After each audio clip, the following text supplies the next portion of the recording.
Most wanted terrorist Masood Azhar పని పట్టేందుకు భారత్ మరో అడుగు ముందుకేసింది. అంతర్జాతీయంగా మసూద్పై నిషేధం విధించేందుకు చైనాతో మంతనాలకు దిగింది. ఇప్పటికే అమెరికా, బ్రిటన్, ఫ్రాన్స్ ఓకే అంటున్నా చైనా మాత్రం ససేమిరా అంటోంది. అయితే తాజా చర్చల్లో చైనా సానుకూలంగా స్పందించినట్లు తెలుస్తోంది. జైషే ఉగ్రవాది మౌలానా మసూద్ అజర్ని అంతర్జాతీయంగా ఏకాకిని చేసేందుకు భారత్ చేస్తున్న ప్రయత్నాల్లో మరో ముందడుగు పడింది.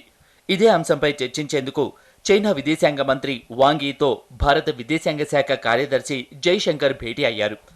బీజింగ్లో జరిగిన ఈ సమావేశంలో చైనా మంత్రి వాంగ్ యీ సానుకూలంగా స్పందించినట్లు తెలిపారు జైశంకర్. మసూద్ అజర్పై అంతర్జాతీయ స్థాయిలో నిషేధం విధించాలంటూ ఐక్యరాజ్య సమితిని భారత్ డిసెంబర్లో కోరింది.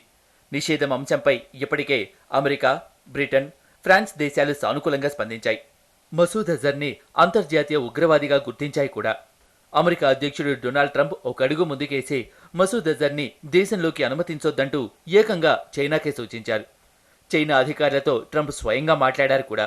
అయితే ఈ విషయంపై చైనా మాత్రం సరైన ఆధారాలు లేకుండా మసూద్ని టెర్రరిస్టుగా ఎలా చూస్తామంటూ అడ్డుగులు వాదన తెరపైకి తీసుకొచ్చింది. దీనికి కౌంటర్గా అమెరికా ఐక్యరాజ్య సమితి శాంక్షన్ కమిటీకి మసూద్ నిషేధం ప్రతిపాదన పంపింది. దీనిపై చైనా ఖచ్చితంగా నిర్ణయం తీసుకోవాల్సి ఉంది.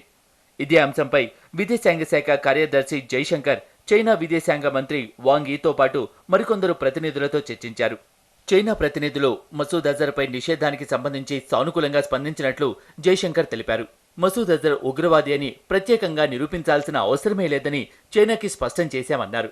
మరోవైపు ఎన్ఎస్జీ అంశంపైన ఈ భేటీలో చర్చ జరిగినట్లు తెలిపారు జైశంకర్.